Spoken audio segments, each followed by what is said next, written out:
Doctor Baba Saheb Ambedkar open university.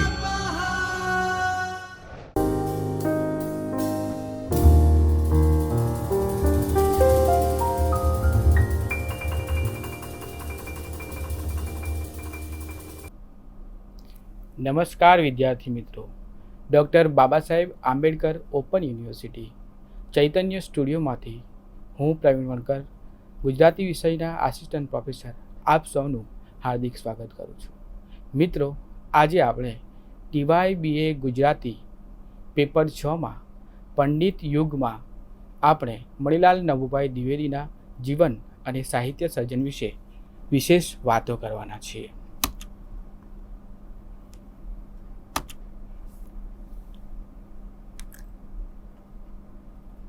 Manilal Nabhubhai Dwivedi એ આપણા પંડિત યુગના એક નોખા સર્જક છે।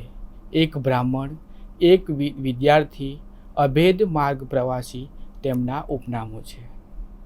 તેઓ ગુજરાતી નિબંધકાર, નાટ્યકાર, કવિ, વિવેચક, સંશોધક, સંપાદક, આત્મચરિત્રકાર, તત્વચિંતક અને સમાજ સુધારક હતા। તેઓ ધ્યેયલક્ષી સાહિત્યકાર હતા। પોતે સ્વીકારેલ જીવન કાર્યને વ્યાપક મૂર્તતા આપવાના ઉદ્દેશથી તેમણે લેખન પ્રવૃત્તિ હાથ ધરી હતી। એટલે તેમના ઘણા ખરા લખાણો તેમની અભેદ એટલે કે અદ્વૈત ફિલસૂફીથી કોઈને કોઈ રીતે અંકિત થયેલા છે। વાત કરીએ એમના જીવન વિશે મિત્રો। મણિલાલનો જન્મ 26 સપ્ટેમ્બર 1858ના રોજ નડિયાદ ખાતેના તેમના મોસાળમાં થયો હતો। મણિલાલના પિતા નભુભાઈના પ્રથમ પત્ની નિસંતાન મૃત્યુ પામ્યા હતા। તેથી નભુભાઈના બીજા પત્ની એમના કુખે આપણા સર્જક મણિલાલનો જન્મ થયો। 4 વર્ષની ઉંમરે તેઓ દયાશંકર પંડ્યાની ગામઠી નિશાળમાં પ્રવેશે છે। આ પ્રવેશ મેળવ્યા પછી એ શાળામાં તેઓ સાધારણ આંક અને વાંચનથી વિશેષ ભણી શક્યા ન હતા। તેઓ ગણિતના દાખલા ગણવામાં નબળા હતા। ગુજરાતી 5 ધોરણ પૂરા કરીને તેઓ અંગ્રેજી નિશાળમાં દાખલ થયા હતા। મિત્રો, અંગ્રેજી બીજા ધોરણમાં તેઓ ઝવેરલાલ વલ્લભભાઈ નામના એક શિક્ષકના માર્ગદર્શકથી પ્રથમ ક્રમાંકે પાસ થયા હતા।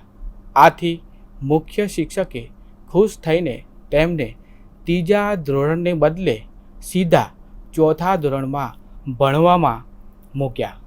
પરંતુ સંસ્કૃત જેવા વિષયો બરાબર શીખી શકશે નહીં એવા ભયથી મણિલાલે મુખ્ય શિક્ષકને વિનંતી કરતાં તેમણે 3જા ધોરણમાં મૂકવામાં આવ્યા। 1875માં તેમણે મેટ્રિક્યુલેશનની પરીક્ષા આપી, જેમાં તેઓ સંસ્કૃતમાં નાપાસ થયા હતા। બીજા વર્ષે તેમણે આ પરીક્ષા યુનિવર્સિટીમાં બીજે નંબરે પાસ કરી અને કહાનદાસ મંછારામ શિષ્યવૃત્તિ પણ મેળવી। મિત્રો, એમના વિશે વધુ વાત કરીએ તો શિષ્યવૃત્તિ મળતા તેઓ 1877ની શરૂઆતમાં એલિફન્સ્ટન કોલેજમાં BAના અભ્યાસ માટે દાખલ થયા હતા। એ પછી 1879માં BAની પરીક્ષામાં બીજે નંબરે પાસ થયા અને ઇતિહાસ, રાજનીતિશાસ્ત્ર વિષયોમાં જેમ્સ ટેલર પારિતોષિક મેળવ્યું। ત્યારબાદ વધુ વાત કરીએ તો કોલેજમાં ફેલો તરીકે તેઓ પસંદગી પામ્યા હતા। તે દરમિયાન પિતાને આર્થિક સહાય મળી રહે એ હેતુથી તેમણે 1880માં નડિયાદ હાઈસ્કૂલમાં મદદનીશ શિક્ષક તરીકે જોડાઈને પોતાની ભૂમિકા ભજવી.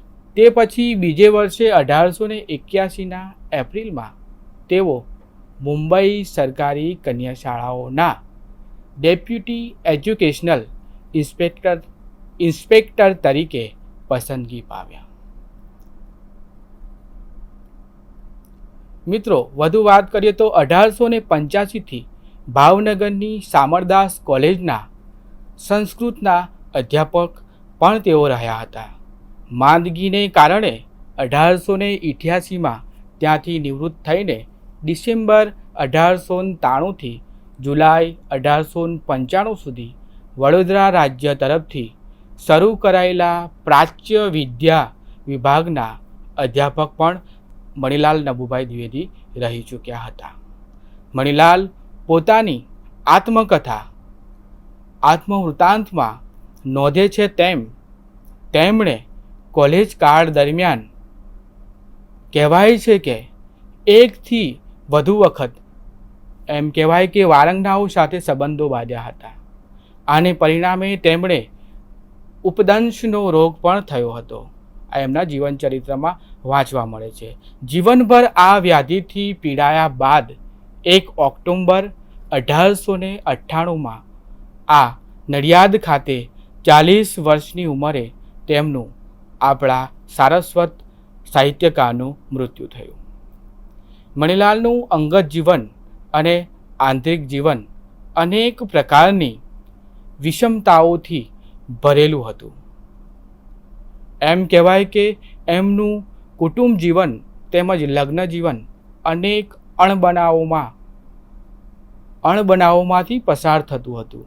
તેઓ 4થા ધોરણમાં હતા ત્યારે તેમણે લગભગ 13-14 વર્ષની ઉંમરે 4 વર્ષની ફૂલી ઉર્ફે મહાલક્ષ્મી સાથે લગ્ન કર્યું હતું.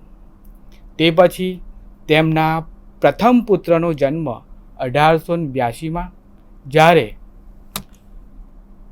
બીજા પુત્રનો જન્મ 87માં થયો હતો. પરંતુ લગ્ન જીવન ખૂબ કરુણ રીતે નિષ્ફળ નીવડ્યું હતું.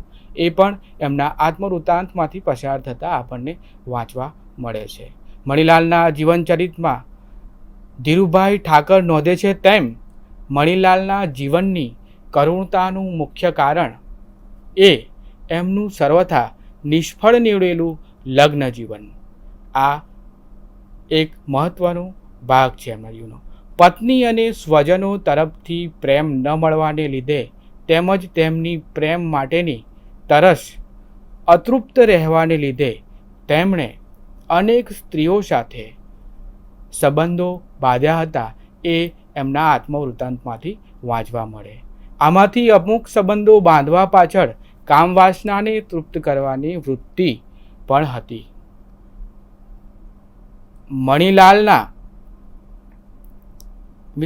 મણિલાલના ચરિત્રકાર ધીરુભાઈ ઠાકર નોંધે છે કે મણિલાલનું વ્યક્તિત્વ આકર્ષક હતું. તેઓ મધ્યમ બળની લાંબી કાયા, ગૌરવર્ણ, વિશાળ તેજસ્વી બાલ પ્રદેશ, વેધક આંખો, લંબગોળ ચહેરો અને શાંત ગંભીર પ્રતાપી મુખ મુદ્રા ધરાવતા હતા. તેઓ ધોતિયું, લાલ અમદાવાદી પાઘડી અને લાંબા કોટ ઉપર ખેસ પહેરતા હતા. ધીરુભાઈ આગળ નોંધે છે કે મણિલાલની વિદ્વત્તાથી આકર્ષાઈને પરદેશી વિદ્વાનો તેમને મળવા માટે છેક નડિયાદ સુધી આવતા. ઈસવીસન 1892માં સ્વામી વિવેકાનંદે નડિયાદની મુલાકાત લીધી ત્યારે તેઓ મણિલાલને મળવા છેક નડિયાદ આવ્યા અને સાષ્ટાંગ દળવત પ્રણામ કરેલા. મણિલાલ દ્વિવેદીનું સર્જન, એમના સર્જન વિશે આપણે વાત કરીએ તો મણિલાલ સાહિત્યિક કારકિર્દી તેમણે 1876માં લખેલ શિક્ષા શતક કાવ્યથી શરૂ થઈ અને તે મૃત્યુ પર્યંત ચાલુ રહી હતી. તેઓ ધ્યેયલક્ષી સાહિત્યકાર હતા. પોતે સ્વીકારેલ જીવન કાર્યને વ્યાપક રૂપ આપવામાં ઉદ્દેશથી તેમણે લેખન પ્રવૃત્તિ હાથ ધરી હતી એમ કહેવાય છે.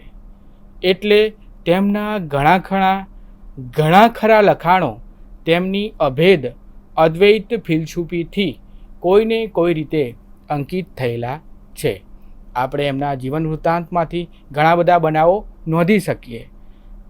કાંતા અને નૃસિંહાવતાર એ એમના 2 નાટકો છે. બાળવિલાસ તથા સુદર્શન ગદ્યાવલી અનુક્રમે તેમના લઘુ અને દીર્ઘ નિબંધોમાં ગણાવી શકાય એવા સંગ્રહો છે. આત્મનિમજ્જન એમનો કાવ્ય સંગ્રહ છે. તેમણે લોર્ડ લિટનની અંગ્રેજી નવલકથા જેનોની, જે પ્રચલિત નવલકથા, એનું ગુલાબસિંહ નામે ગુજરાતીમાં એક રૂપાંતરણ પણ કર્યું હતું. તેમણે સિદ્ધાંત સાર શીર્ષકથી ધર્મચિંતનનો ગ્રંથ લખ્યો હતો.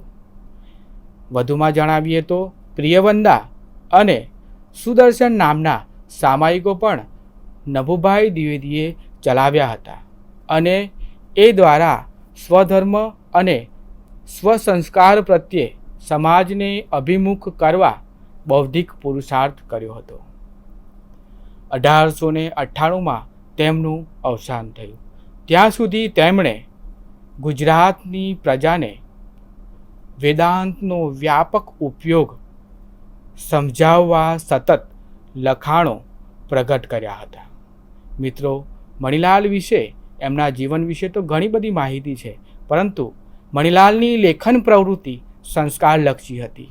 કોલેજમાં હતા એ દરમિયાનની વાત કરીએ તો તેમણે પાશ્ચાત્ય સુધારકો તથા તત્વચિંતકોના ઇતિહાસ અને ફિલસૂફીના પુસ્તકો વાંચ્યા હતા. એનાથી તેમના મનનું સમાધાન ન થવાથી તેઓ બ્રહ્મસૂત્ર, પંચદશી વગેરે વેદાંતના ગ્રંથો વાંચવા તરફ પ્રેરાયા. એમનું વાંચન વિશેષ હતું. એલિફન્સ્ટન્સ કોલેજના વિદ્વાન શાસ્ત્રી ભીમાચાર્ય ઝડકીકર પાસે કહેવાય છે કે સર્વદર્શન સંગ્રહનો અભ્યાસ કર્યો હતો, જેને પરિણામે શંકરાચાર્યના અદ્વૈત વેદાંત પર તેમણે શ્રદ્ધા બેઠી હતી. સામાન્ય ગુજરાતી સમાજ સુધારો અને ગણાતો શૈક્ષણિક સમુદાય અને પશ્ચિમના વિદ્વાનોએ 3 વર્ગને ઉદ્દેશીને એમણે કરેલા ધર્મતત્વ વિષયક લખાણોના પણ 3 વિભાગો પડે છે. મિત્રો, મણિલાલ વિશે મણિલાલના સાહિત્ય સર્જન વિશે વાત કરીએ તો મણિલાલની સાહિત્યિક કારકિર્દી તેમણે 1876માં લખેલ શિક્ષા શતક કાવ્યથી શરૂ થઈ અને તે મૃત્યુ પર્યંત ચાલુ રહી હતી. તેઓ ધ્યેયલક્ષી સાહિત્યકાર હતા. પોતે સ્વીકારેલ જીવન કાર્યને વ્યાપકતા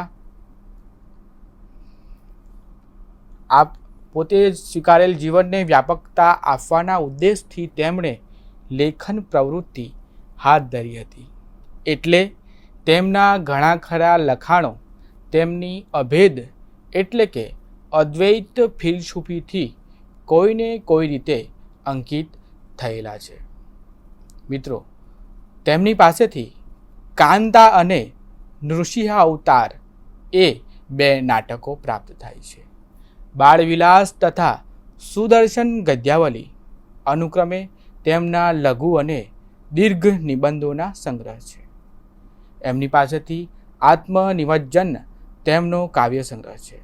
તેમણે લોર્ડ લિટનની અંગ્રેજી નવલકથા જેનોનીનું ગુલાબસિંહ નામે ગુજરાતીમાં રૂપાંતરણ કર્યું હતું.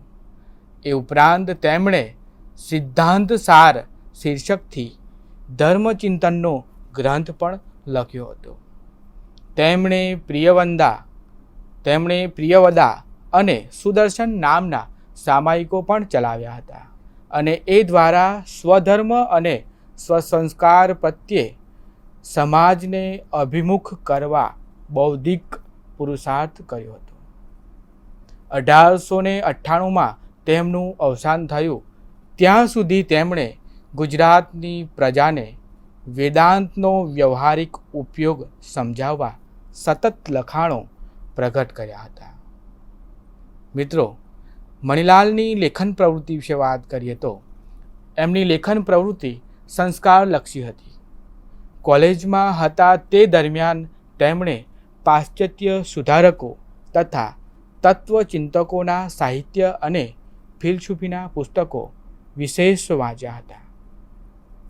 એનાથી તેમના મનનું સમાધાન ન થવાથી અંતે તેઓ બ્રહ્મસૂત્ર, પંચદશી વગેરે વેદાંતના ગ્રંથો વાંચવા તરફ પ્રેરાયા હતા.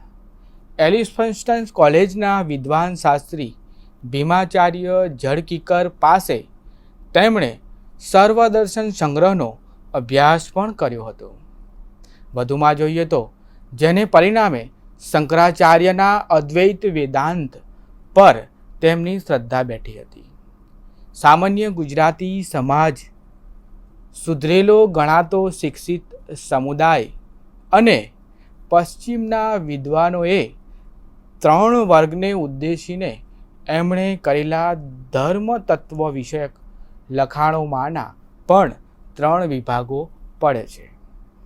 ધર્મ તત્વની એટલે કે અદ્વૈત સિદ્ધાંતને આધારે મનુષ્ય જીવનના હેતુ અને કર્તવ્યની સાદી પણ શાસ્ત્રીય સમજ આપતા સુદર્શન અને પ્રિયવંદામાના લેખો સુધારાની સામે આર્ય ધર્મને ફિલસૂફીનો સબળ પક્ષવાદ કરતા એ જ પત્રોમાંના લેખો તથા સિદ્ધાંત સાર, વેદ, ઉપનિષદો તથા પુરાણોનો રહસ્ય સ્ફોટ કરીને પ્રાચીન ભારતીય સંસ્કૃતિની સર્વોપરી શ્રેષ્ઠતા સિદ્ધ કરવા મથતા એમના અંગ્રેજી લખાણો. સુદર્શન ગદ્યાવલી 1919 એ ગુજરાતી નિબંધોનો બૃહદ સંગ્રહ છે. અહીં વેદાંત સાધ્યને એમણે પ્રેમ કે અભેદ એવું નામ આપ્યું છે. પ્રેમ કે અભેદ એટલે ફિલસૂફીના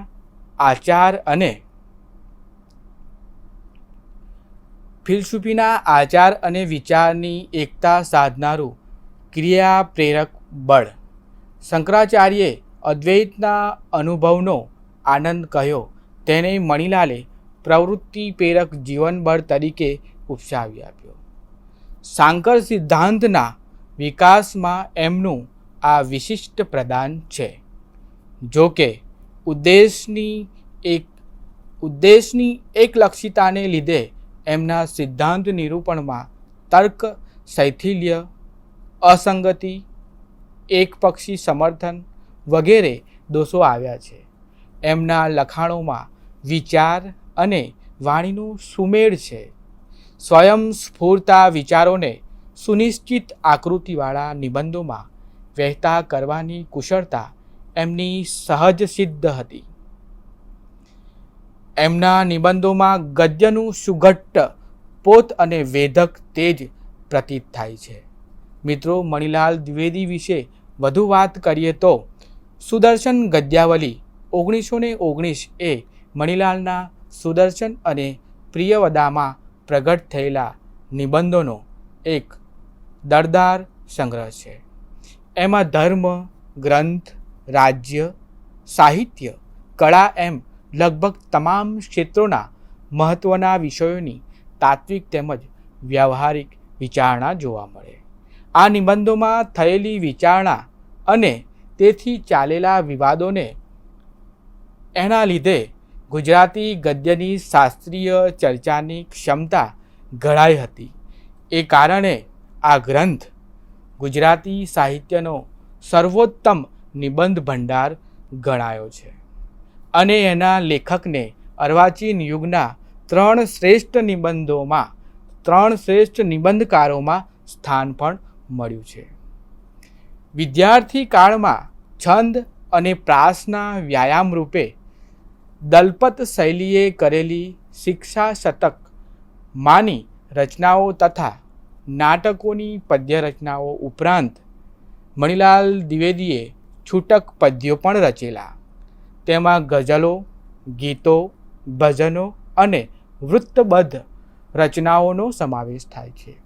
હૃદયરોધક અનુભવ, મધુર લય, અર્થપૂર્ણ કાવ્યબાની અને પદ્ય પ્રભુત્વ એ એમના કાવ્ય સંગ્રહ આત્મનિમજ્જન 1895ની કવિતાના પ્રમુખ લક્ષણો ગણાવી શકાય. તેમણે લોર્ડ લિટનની જેનોની નામની આધ્યાત્મ રસિક અને રહસ્ય પ્રધાન નવલકથાનું ગુજરાતીમાં ભાષાંતર ગુલાબસિંહ નામે કરેલું છે. એ ખૂબ જાણીતું છે. 1897માં પ્રગટ થઈ આ નવલકથા. તેમણે પ્રબોધેલ ચૈતન્યવાદનું સમર્થન આમાં જોઈ શકાય. 1882માં પ્રગટ થયેલ કાંતા નાટક મણિલાલની પહેલી સાહિત્ય કૃતિ ગણાય છે. જયશિખરી, સુરપાળ, ભોવરના ઐતિહાસિક વૃત્તાંતમાં કલ્પના અને સ્વાનુભવ મિશ્રિત કરીને એમણે આ નાટકના વસ્તુની ગૂંથણી કરેલી છે. નાંદી પ્રસ્તાવના એ ભરતવાક્ય વિનાનું કરુણ અંતવાળું પાશ્ચાત્ય પદ્ધતિનું નાટક રચવાનો આ પ્રયત્ન છે. સુરસેન કાંતાનું મધુર દાંપત્ય દર્શાવતો આરંભનો પ્રસંગ અનેક વિપત્તિઓમાં પલટાતો જઈને છેવટે કાંતા સુરસેનના ચિતા પ્રવેશ રૂપે પર્યવાસન પામે છે. નાટકની ક્રિયા સાથે તાલ લેતા પાત્રના મનોવેગનું આકર્ષક નિરૂપણ, જીવંત પાત્ર ચિત્રણ અને કવિતાના સમુચિત ઉપયોગ દ્વારા થતી રસ નિષ્પત્તિને કારણે જ વસ્તુ સંકલના શિથિલ અને સંવાદો દીર્ઘસૂત્રી હોવા છતાં રમણભાઈ નીલકંઠે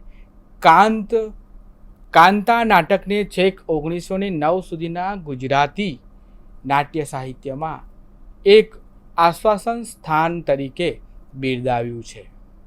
મિત્રો, વધુ વાત કરીએ તો આત્મવૃત્તાંત એ મણિલાલનું આત્મચરિત્ર છે. મણિલાલના મૃત્યુના 80 વર્ષ પછી ધીરુભાઈ ઠાકોર દ્વારા સંપાદિત થયું. 1979માં એ પ્રગટ થયું હતું. ધીરુભાઈએ આ વૃત્તાંતને એક લેખક, ચિંતક, પંડિત અને આધ્યાત્મ પ્રેમી લોકશિક્ષક તરીકે ખ્યાતિ પામેલા જીવનવીરે વ્યાધિ, કુસંગ અને અતૃપ્ત પ્રેમ તૃષાને કારણે અદમ્ય બનેલી પ્રકૃતિની સામે ચલાવેલા યુદ્ધની દારૂણ કથા તરીકે ઓળખાયું છે. મણિલાલ દ્વિવેદીના સાહિત્ય સર્જન વિશે વધુ વાત કરીએ તો મણિલાલ દ્વિવેદી પાસેથી અનુવાદો પણ પ્રાપ્ત થાય છે. મણિલાલે ભવભૂતિના નાટકોના અનુવાદો કર્યા છે. તેમાં માલતી માધવ અને ઉત્તરામ ચરિત્રનો ગુજરાતીમાં અનુવાદ આપણને જોવા મળે, જે અનુક્રમે 1880માં અને તે પછી 1882માં પ્રકાશિત થયો હતો. એમણે શ્રીમદ ભગવદ્ ગીતાનો ભાષ્ય સહિત ગુજરાતી અનુવાદ 1884માં પ્રકાશિત કર્યો હતો. આ અનુવાદમાં ભાષાંતર આપવાના ઉપરાંત તેમણે રામાનુજાચાર્ય, વલ્લભાચાર્ય, માધવાચાર્યના ગીતા ભાષ્યો સાથે શંકરાચાર્ય, મધુસૂદન સરસ્વતી, આનંદગીરી, શ્રીધર અને સદાનંદની ટીકાઓની પરસ્પર તુલના દ્વારા પોતાને થયેલ નિશ્ચયો સમજાવવાની યોજના કરેલી એ આપણે જોઈ શકીએ. તેમણે નિશ્ચલદાસ રચિત હિન્દી ગ્રંથ વૃત્તિ પ્રભાકરનો ગુજરાતીમાં અનુવાદ કર્યો હતો, જે તેમના મૃત્યુ પછી 1905માં પ્રગટ થયો હતો. આ ઉપરાંત મણિલાલે હનુમાન નાટક ઉપરાંત રામગીતા, ચતુર્સૂત્રી અને ભવભૂતિના નાટકો, મહાવીર ચરિતનો અનુવાદ કરેલ છે, જેમાંથી હનુમાન નાટક, રામગીતા અને મહાવીર ચરિત એ અપ્રગટ કૃતિઓ ગણાવી શકાય. કવિતા સર્જન વિશે વિશેષ વાત કરીએ તો મણિલાલ એમના સાહિત્ય સર્જનમાં કવિતા સર્જન કરતા તેમનો આત્મનિમજ્જન નામનો કાવ્ય સંગ્રહ 1895માં પ્રગટ થયો હતો, જેમાં ભજનો, ગીતો, ગઝલો, છંદબદ્ધ રચનાઓ મળીને કુલ 55 કાવ્યો સંગ્રહિત છે.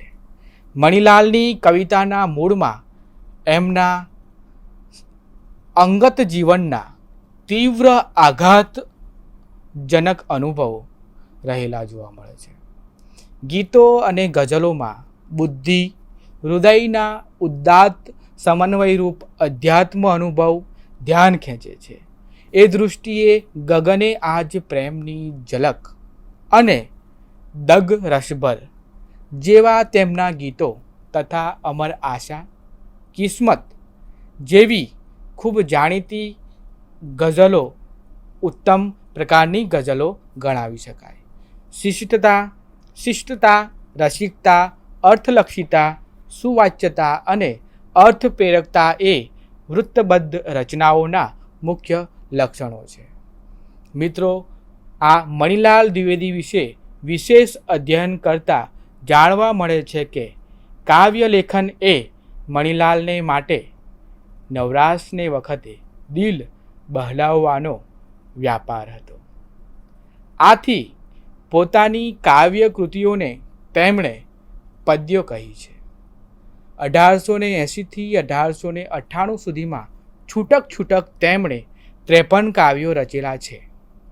તેમાં શિક્ષા શતકનો નાનકડો સંગ્રહ તથા કાંતા અને એ પછી નૃસિંહાવતાર નાટક અને એમાં ઉમેરાયેલા કાવ્યો મણિલાલના કાવ્યોનો સંપૂર્ણ જથ્થો ગણાવી શકાય.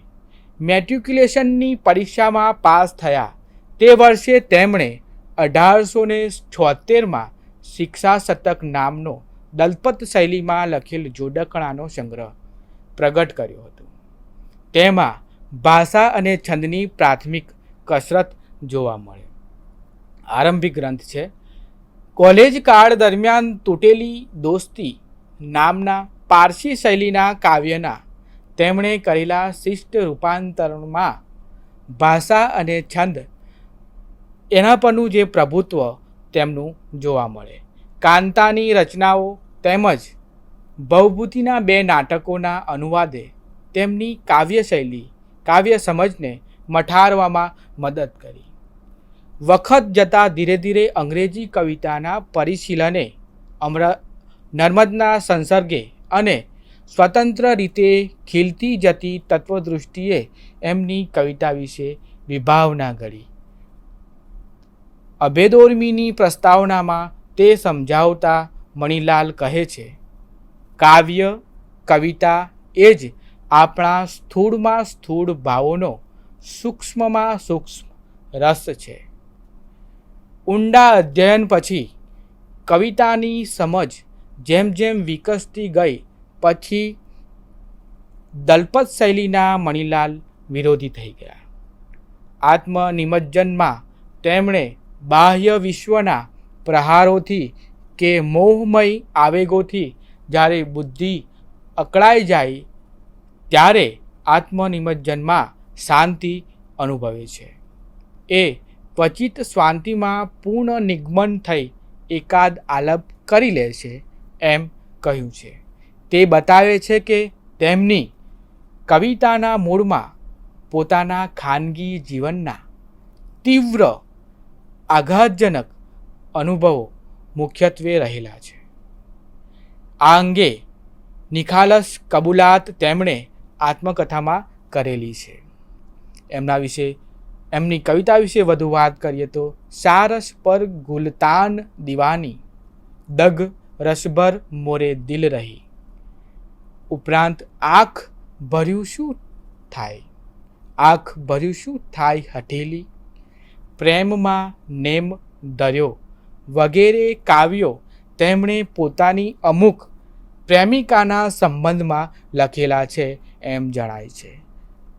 આત્મકથામાં પણ તેમ કહ્યું છે.